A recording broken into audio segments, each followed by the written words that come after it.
रामकृष्ण हरी. या ठिकाणी नांदेड तरोडा बुद्रुक या ठिकाणी मी हरिभक्तीपरायण सोनाली दिदी महाजन आळंदीकर गेल्या 5-6 दिवसापासून या ठिकाणी कथा चालू आहे.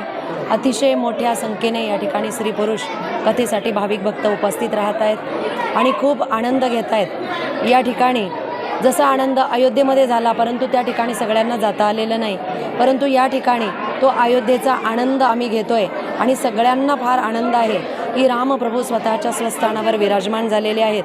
याही ठिकाणी आमच्या हृदयामध्ये भगवान परमात्मा विराजमान व्हावेत म्हणून आम्ही रामप्रभूंची सेवा करत आहोत.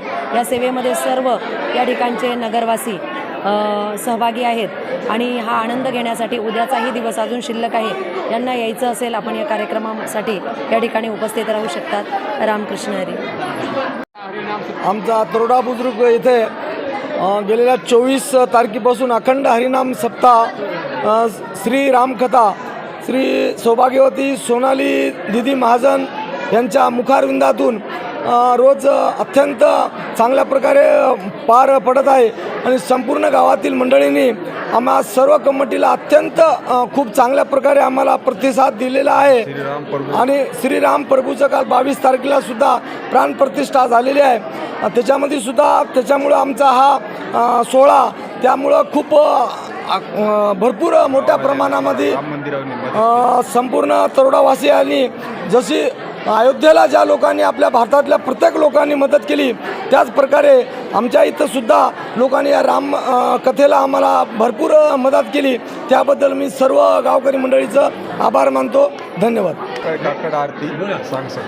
उद्या या रामकथेचा पूर्णविराम होणार आहे. म्हणजे रामकथा ही सोनाली दिदीच्या मुखारविंदातून समाप्त होणार आहे आणि 31 तारखेला सकाळी 7 वाजता सोनाली दिदीचं संपूर्ण तरोडामध्ये भव्य अशी मिरवणूक होणार आहे. समोर भजनाचा कार्यक्रम होणार आहे. वाद्यकार महिला अशा भरपूर सोनाली दिदींचं स्वागत करणार आहेत. छोट्या मुली अशा कळस घेऊन सुद्धा लेझिम वगैरे असे भरपूर सांस्कृतिक कार्यक्रमामध्ये त्यांचं स्वागत होणार आहे. गावामध्ये संपूर्ण 2 ते 3 तासाची त्यांची मिरवणूक होणार आहे आणि मिरवणूक झाल्याच्या नंतर सोनाली दिदीचे मिस्टर म्हणजे महेशजी महाजन यांच्या मुखारविंदातून उद्या सकाळी ठीक 11 ते 1 वाजेपर्यंत काल्याचं कीर्तन होणार आहे आणि आमचा कार्यक्रम समाप्त होणार आहे. धन्यवाद. तालुका जिल्हा नांदेड येथे रामकथा चालू आहे. सर्व भाविक भक्तांना सूचित करण्यात येते की महाप्रसादाचा लाभ घ्यावा ही नम्र विनंती.